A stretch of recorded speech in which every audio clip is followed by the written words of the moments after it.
এই ভিডিওটা কোনো পড়ার কোনো কন্টেন্ট এখানে নেই, এটা একটা পারপাসেই বানানো।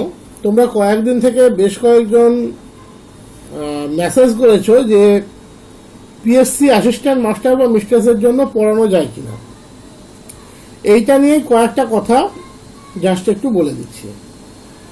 তোমরা জানো যে অলরেডি আমরা লাস্ট মার্চের 1 তারিখ থেকে একটা ফ্রেশ ব্যাচ আবার স্টার্ট করেছি এসএলএসটির দিকে তাকিয়ে।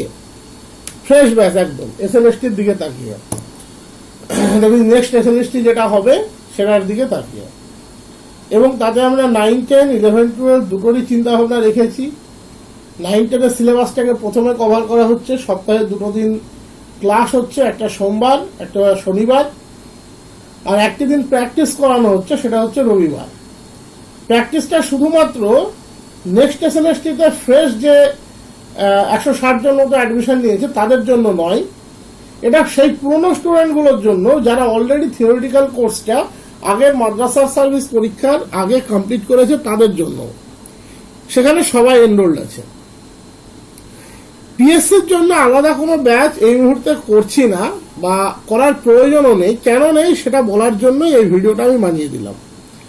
তার কারণ তুমি সিলেবাসটাকে ভালো করে দেখো। অ্যালজেব্রাতে আছে complex number, theory of equation,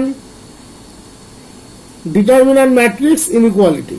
এগুলো সব কিন্তু এসএলএসটির নর্মাল ক্লাসের মধ্যেই কমপ্লিট হয়ে যাবে। সেট থিওরি এসএলএসটির নর্মাল ক্লাসের মধ্যেই কমপ্লিট হয়ে যাবে।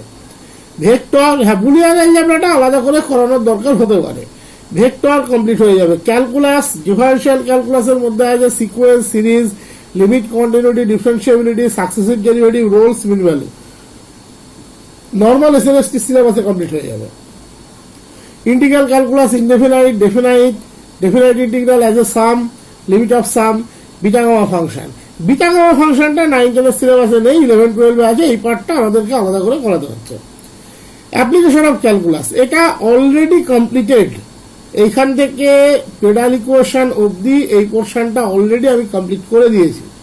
আর মানে এই শনিবার, দ্যাট ইজ 30 তারিখ থেকে আমাদের সিকোয়েন্স থেকে স্টার্ট হচ্ছে। বাকি এই পোর্শনটা হয়ে গিয়েছে। কার্ভ ট্রেসিং, এরিয়া, রেক্টিফিকেশন এটা বাদ আছে, এটাও হয়ে যাবে। ডিফারেন্সিয়াল ইকুয়েশন এটাও আমাদের নর্মাল এসএলএসটি সিলেবাসে কমপ্লিট হবে। Geometry, transformation and rotation of axis, reduction to canonical form, pair of straight line, circle, parabola, equation of straight line, equation of plane, এগুলোও কিন্তু নর্মাল এসএলএসটি সিলেবাসের মধ্যেই কমপ্লিট হবে। Numerical analysis অনেক কম syllabus, এখানে খেয়াল করতে পারছো, অনেক কম syllabus. Error, operator, difference table, Newton forward backward, interpolation formula, সামান্য সিলেবাস।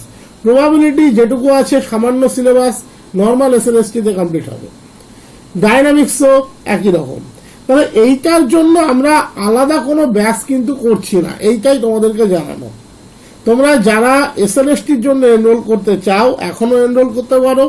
যারা এনরোল করবে তারা অটোমেটিক্যালি এই কোশ্চেনগুলো পেয়ে যাবে। এবার তুমি বলতে পারো যে 3 মাসের মাথায় যদি পরীক্ষা হয়, সেক্ষেত্রে আমাদের একটা সেপারেট রাস্তা আছে।